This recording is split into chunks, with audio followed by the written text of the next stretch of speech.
And we are off. Yes. We're going. We're All right. recording. So, yeah, yeah. Hello, hello, hello, beautiful YouTube people. We are continuing today with episode 3 of what we might call our Bible study here, and well, today we will be covering Genesis 4 and quite possibly 5 and 6. We are We'll yet see to if we see. get around to it. Yeah. Well, it'd be nice to work into the even numbers. Yeah. Yeah. Oh, am I? So, I'm meant to be the one starting off, aren't I, for this one? oh yes, because I believe I was the last one to read a chapter, wasn't I? Yes. Okay. I guess we'll crack on then. Um. So Cain and Abel, Genesis chapter 4. And Adam knew Eve, his wife, and she conceived, and to bear Cain, and said, I've gotten a man from the Lord. And she again bare his brother, Abel. And Abel was a keeper of sheep, but Cain was a tiller of the ground. And in process of time it came to pass, that Cain brought of the fruit of the ground an offering unto the Lord. And Abel, he also brought of the firstlings of his flock, and of the fat thereof. And the Lord had respect unto Abel, and to his offering. But unto Cain and to his offering he had not respect. And Cain was very wroth, and his countenance fell. And the Lord said unto Cain, Why art thou wroth? And why is thy countenance fallen? If thou doest well, shalt thou not be accepted? And if thou doest not well, sin lieth at the door, and unto thee shall be his desire, and thou shalt rule over him. And Cain talked with Abel his brother, and it came to pass, when they were in the field, that Cain rose up against Abel his brother, and slew him. And the Lord said unto Cain, Where is Abel thy brother? And he said, I know not, I am my brother's keeper. And he said, What hast thou done? The voice of thy brother's blood crieth unto me from the ground. And now art thou cursed from the earth, which hath opened her mouth to receive thy brother's blood from thy hand. When thou tillest the ground, it shall not henceforth yield unto thee her strength. A fugitive and a vagabond shalt thou be in the earth. And Cain said unto the Lord, My punishment is greater than I can bear. Behold, thou hast driven me out this day from the face of the earth, and from thy face shall I be hid. And I shall be a fugitive and a vagabond in the earth. And it shall come to pass, that every one that findeth me shall slay me. And the Lord said unto him, Therefore whosoever slayeth Cain, vengeance shall be taken on him sevenfold. And the Lord set a mark upon Cain, lest any finding him should kill him. And Cain went out from the presence of the Lord, and dwelt in the land of Nod, on the east of Eden. And Cain knew his wife, and she conceived, and bare Enoch. And he builded a city, and called the name of the city after the name of his son, Enoch. And unto Enoch was born Irad, and Irad beat Mehujael. Oh, here we go.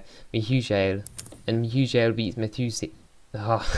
Methusael. And Methusael beat Lamech, and Lamech took unto him 2 wives. The name of the one was Ada, and the name of the other was Zillah. And Ada bore Jabal. He was the father of such as dwell in tents, and of such as have cattle. And his brother's name was Jubal, and he was the father of all such as handle the harp and organ. And Zillah, she also bore Tubal-Cain, an instructor of every artificer in brass and iron. And the sister of Tubal-Cain was Naamah. And Lamech said unto his wives, Ada and Zillah, Hear my voice, ye wives of Lamech, hearken unto my speech, for I have slain a man to my wounding, and a young man to my hurt. If Cain shall be avenged sevenfold, truly Lamech 70 and sevenfold. And Adam knew his wife again, and she bare a son, and called his name Seth. For God, said she, hath appointed me another seed instead of Abel, whom Cain slew. And to Seth, to him also there was born a son, and he called his name Enos. Then began men to call upon the name of the Lord. There you go. All right, so I suppose we shall begin our analysis right about now, shan't we? Or shall we not? Yes, do you have any initial thoughts? Anything spring to mind? Well, the one thing that always grabs my attention is when it mentions that Abel was a keeper of sheep, but Cain was a tiller of the ground. You know, it's Mm. I think it's this is a good bit of foreshadowing, I think, into sort of later biblical events. You know that sort of the rough country people will sort of periodically, Mm. you know, and well, Cain, of course, also builds the first city. Yeah. So I feel like that's a bit of foreshadowing that the periodically the rough country Yeah. people will sort of humble or or, or uh, but of course that might be some slight over analysis. You know, at the very least, you know, we can tell just from reading this that like, oh yes, the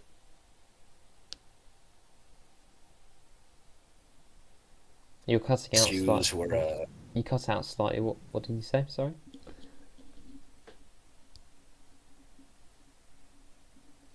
What was the last cogent point you heard me say? Well, you said if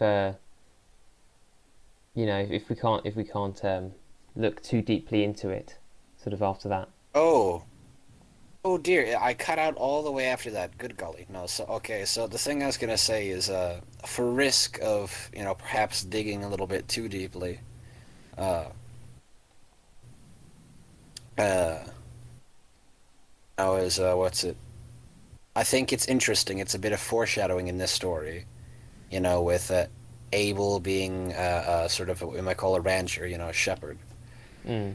and Cain being a farmer, and of course Cain later builds the first city after he's forsaken from nature, basically. Mm. You know, we can tell that maybe a bit of foreshadowing that in Jewish history, the sort of rough country people would periodically sort of be the more righteous and often bring like the humbling of the corrupt city people. Yes, and That might be a slight overanalysis, though.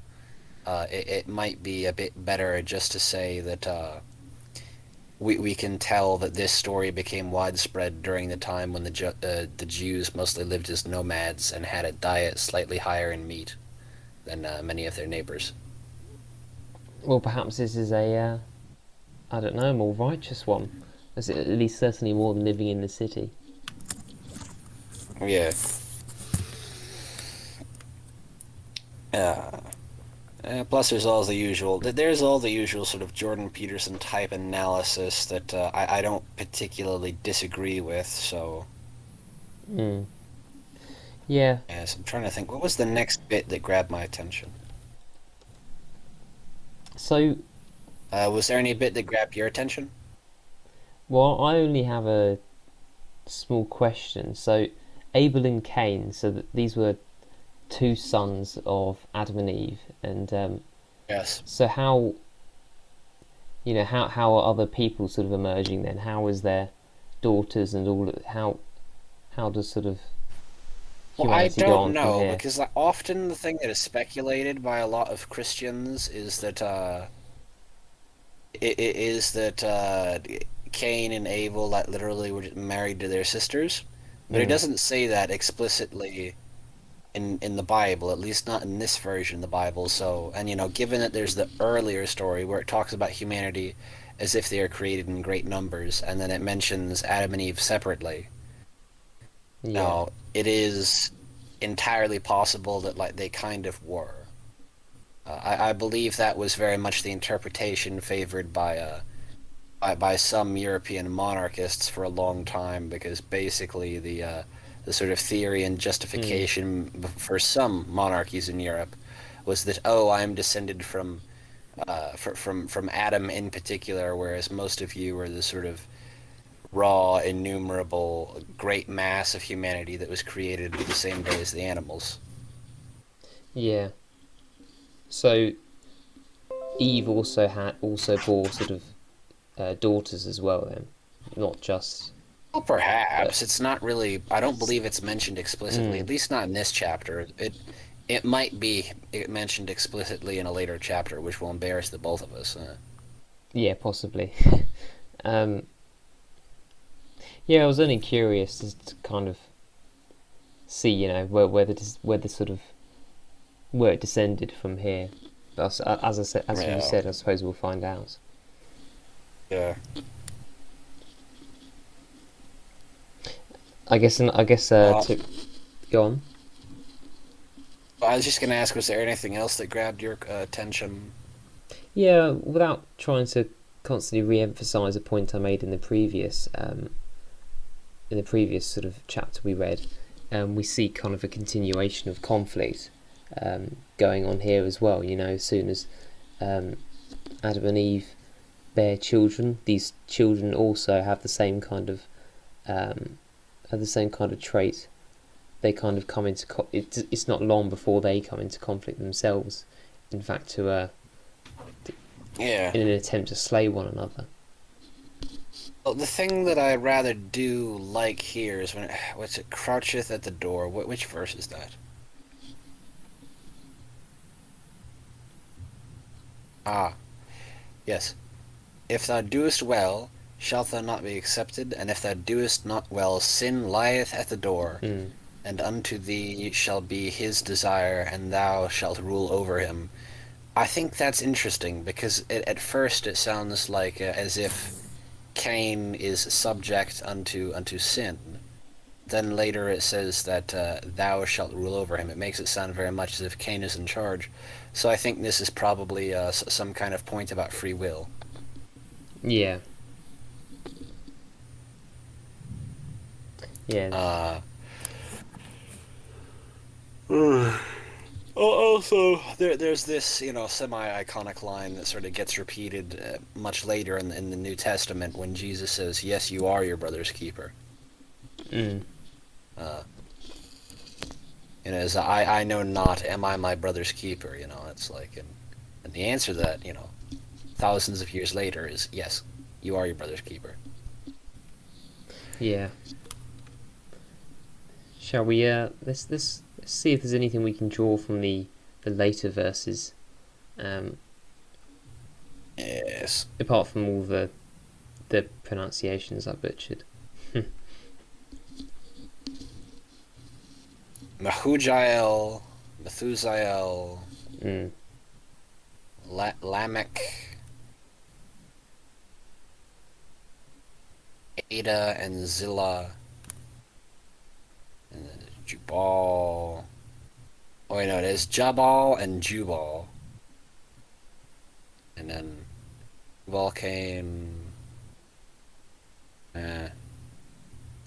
No, the names in the Old Testament are always fun. Uh,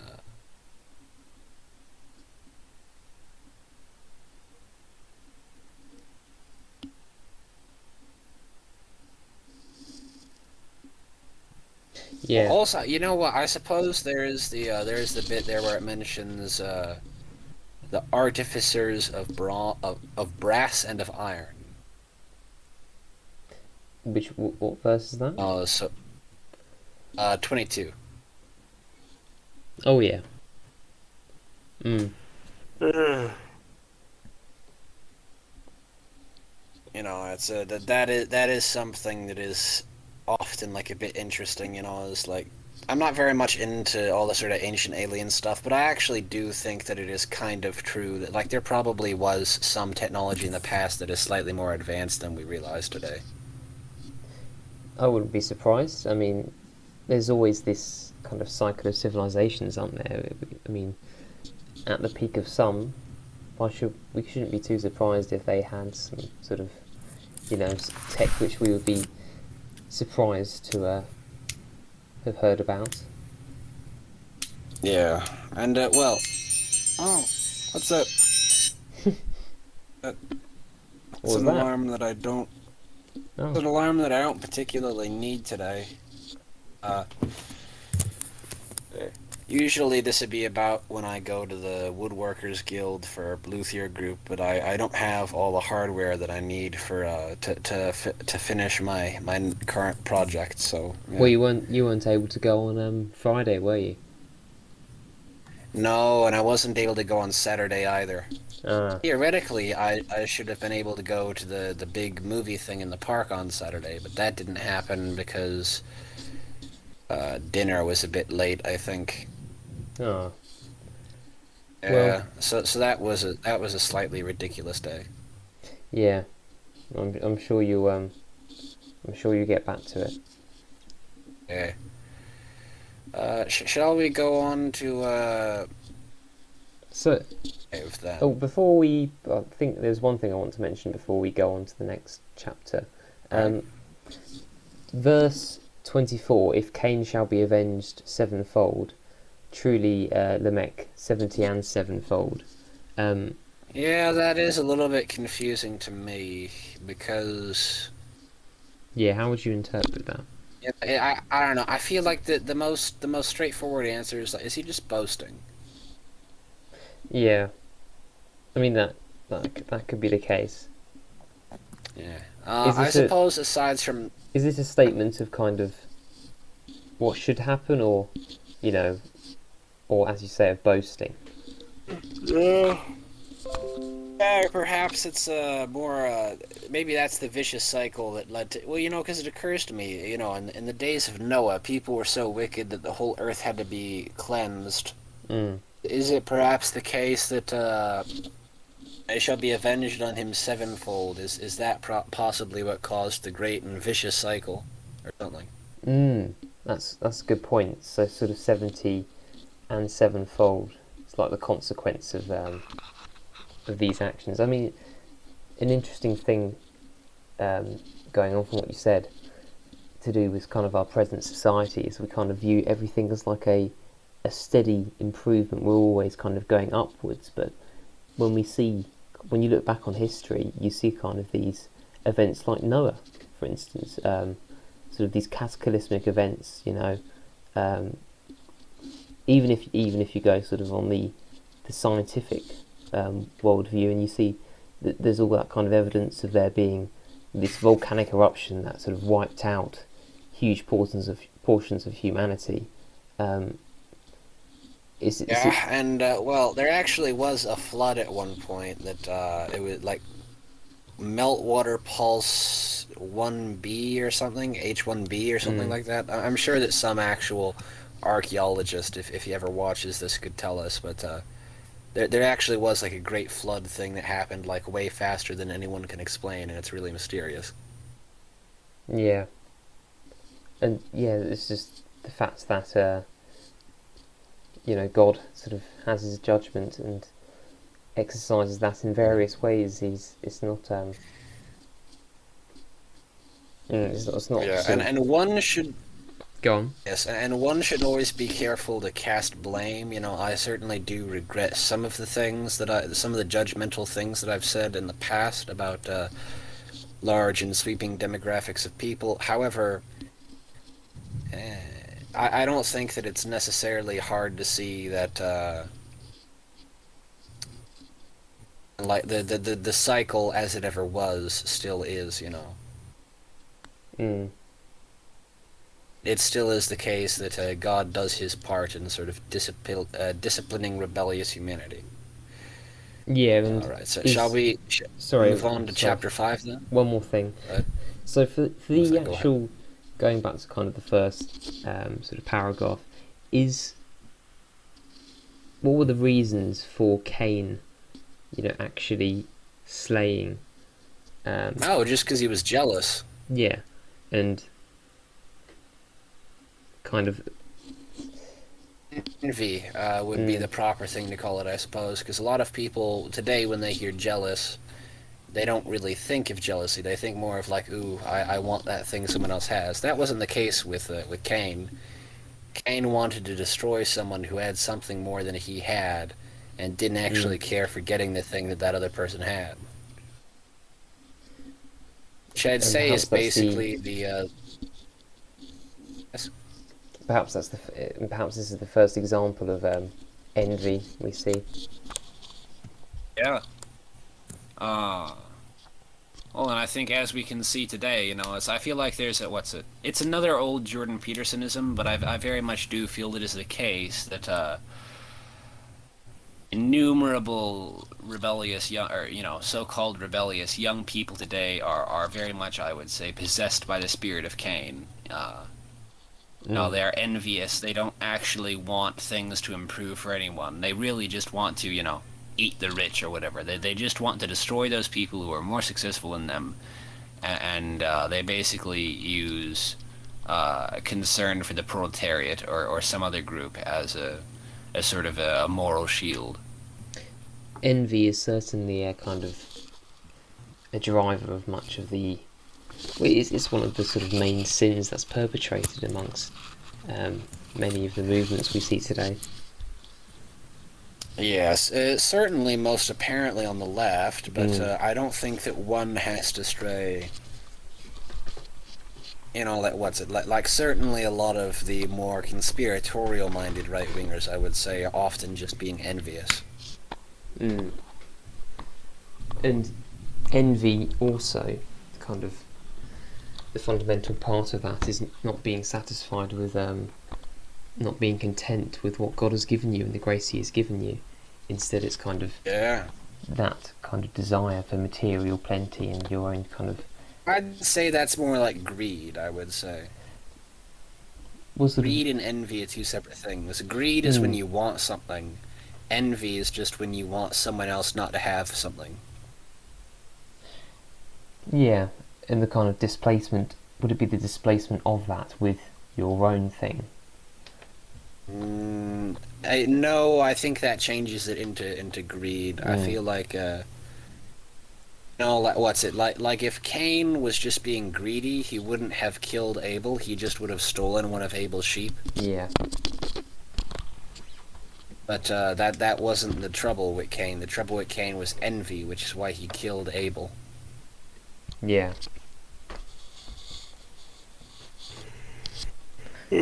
Well, shall we move on Oh, to? Yeah, move on to Genesis 5 then. yes. Yes, Genesis 5. When you are ready, then. Oh, I don't think there'll be too much of this one. It seems like it's just the generations. This is the generations of Adam. In the day that God created man in the likeness of God, made he him. Male and female created he them, and blessed them, and called their name Adam. They were in the day when they were created. And the day that they were created. Never mind. Hold on. Adam in the day when they were created. And Adam lived 130 years, and begat a son in his own likeness after his image, and called his name Seth. And in the days of Adam, after he had begotten Seth, were 800 years, and he begat sons and daughters. And all the days that Adam lived were 930 years, and he died. And Seth lived 105 years, and begat Enos. And Seth lived after he begat Enos 807 years, and begat sons and daughters. And the days of Seth were 912 years, and he died. And Enos lived 90 years, and begat Canaan. Canaan? Is that right Yeah, to say? that sounds right. Yeah. Right. And Enos lived after he begat Canaan 815 years, and begat sons and daughters. The days of Enos were 905 years, and he died. And Canaan lived 70 years, and begat... Yeah, we can see the numbers decreasing. How suspicious. Lived 70 years, and begat Mahaleel. Mahaleel. Mahalalel. Mahalalel. Mahaleel. Halaleel. That's probably the most Semitic sounding name that we've discovered so far. Mm. Mahalaleel. Canaan lived after he begat Mahalaleel 800 years, or wait, 840 years. Canaan Begat seems to sons be and the anomaly daughters. here. Yes. Carry The on. Sorry. days of Canaan were 910 years, and he died. Oh no, that 900, that's a little longer than his father. And Mahalaleel lived 65 years, and begat Jared. Mahalalel lived after he begat Jared 830 years, and begat sons and daughters. The days of Mahalalel were 895 years, and he died. Oh, it's getting shorter again, foreshadowing. yeah. And Jared lived 162 and 2 years, and he begat Enoch. Oh, Jared, you're doing well. And Jared lived after he begat Enoch 800 years, and begat sons and daughters. All the days of Jared were 962 years, and he died. Enoch lived 65 years, and begat Methuselah. And Enoch walked with God after he begat Methuselah 300 years, and begat sons and daughters.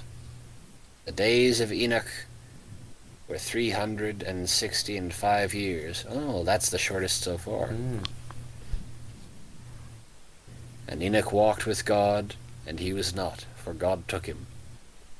Methuselah lived 187 years, begat Lamech. Methuselah lived after he begat Lamech 782 years, and begat sons and daughters. And all the days of Methuselah 969 years. Nice. And he died. Forgive me for the juvenile 69 humor. During a Bible study of all times.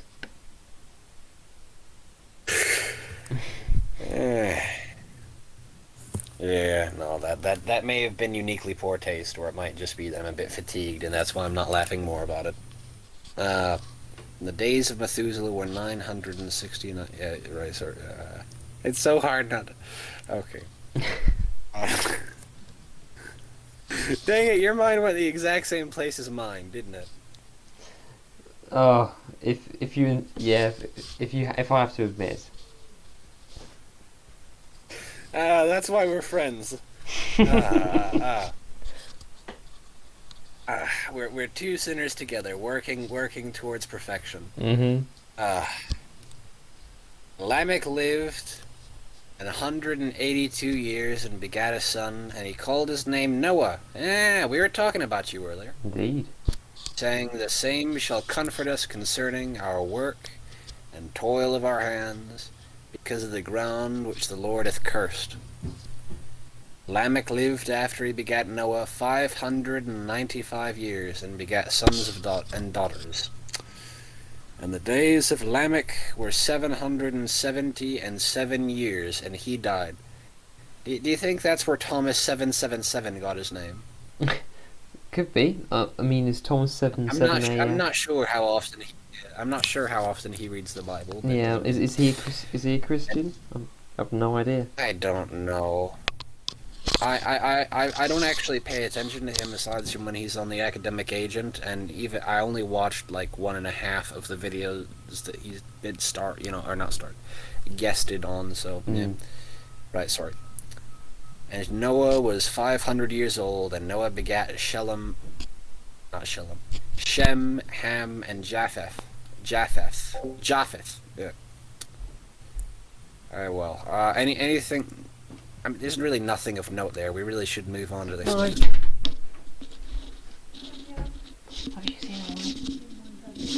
No. Or what do you think? No, you've muted yourself.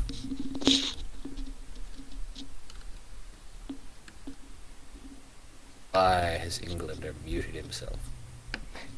Sorry, I am back. What was it that you were saying? Oh, yes. I was asking, is there anything that caught your eye in the last chapter, or shall we just move on to chapter 6? Well, I guess the main thing we can pick out is the incredibly long lifespans that these people are having. From the beginning you have Adam, who lives 930 years, all the way down to Noah, who lives... we don't know how long he lives in Genesis 5 so far, but we have Lamech, who lives... I believe Methuselah was the oldest.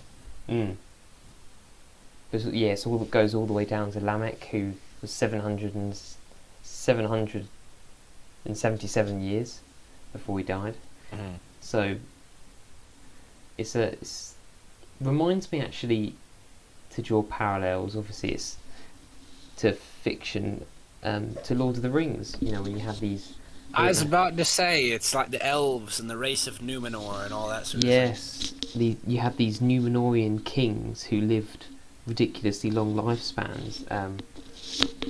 You know, Yes. it's before before the fall and the collapse. You know, and they Yes. when they betrayed God And of course, had is their lifespans in the reduced. chapter before. Yes, and in the chapter before this, there's mentioned the artificers, and of course, one of the things that led to the fall of Numenor was how they got obsessed with machines. Mm.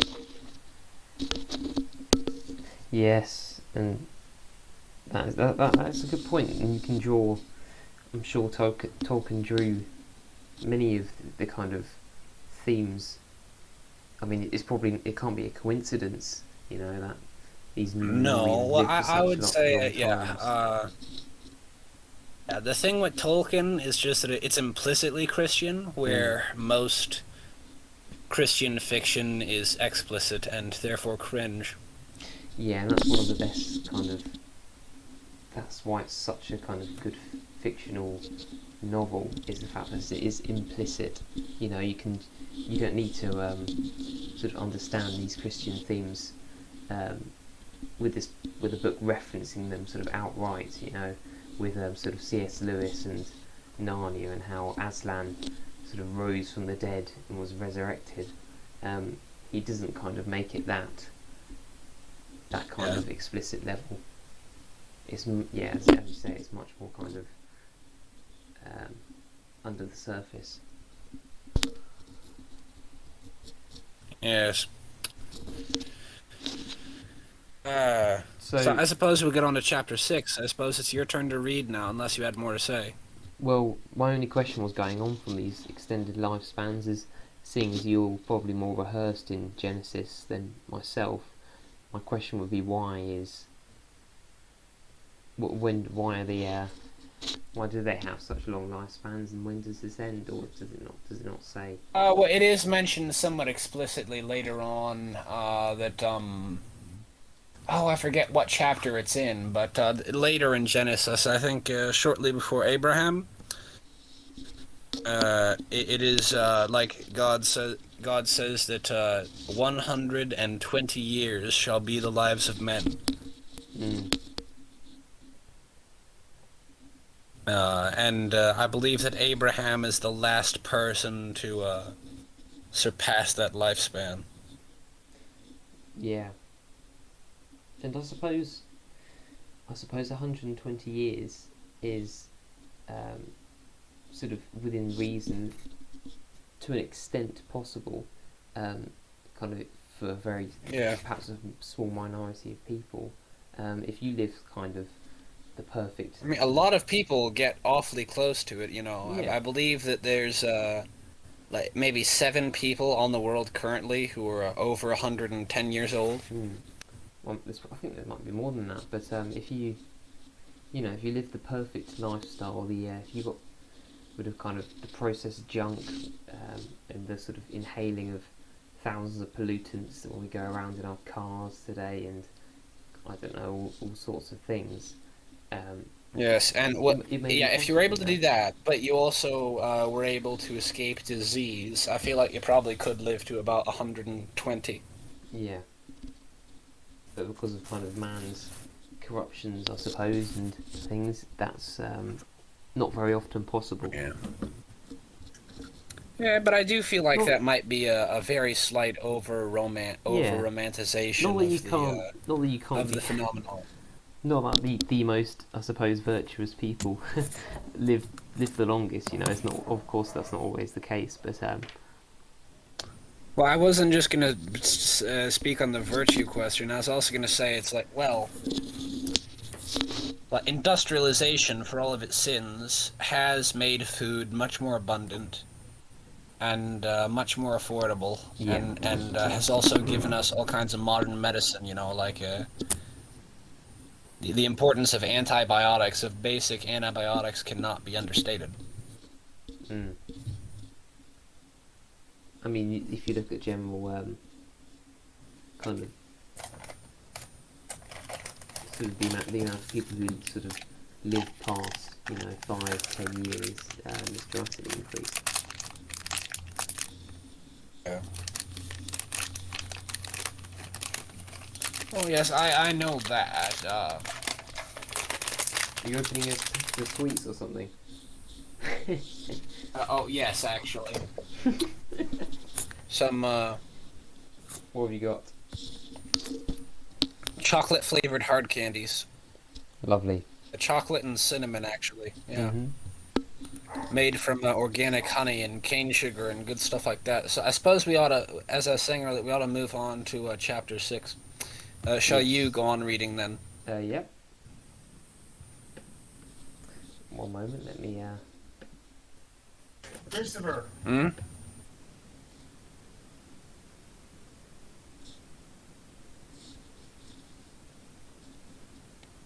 shall I carry on while you're gone? So Genesis 6. And it came to pass, when men began to multiply on the face of the earth, and daughters were born unto them, that the sons of God saw the daughters of men that they were fair, and they took them them wives of all which they chose.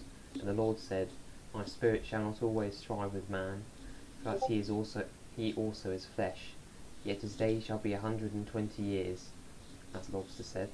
There were giants in the earth in those days, and also after that, when the sons of God came in unto the daughters of men, and they bare children to them. The same became mighty men which were of old, men of renown. And God saw that the wickedness of man was great in the earth.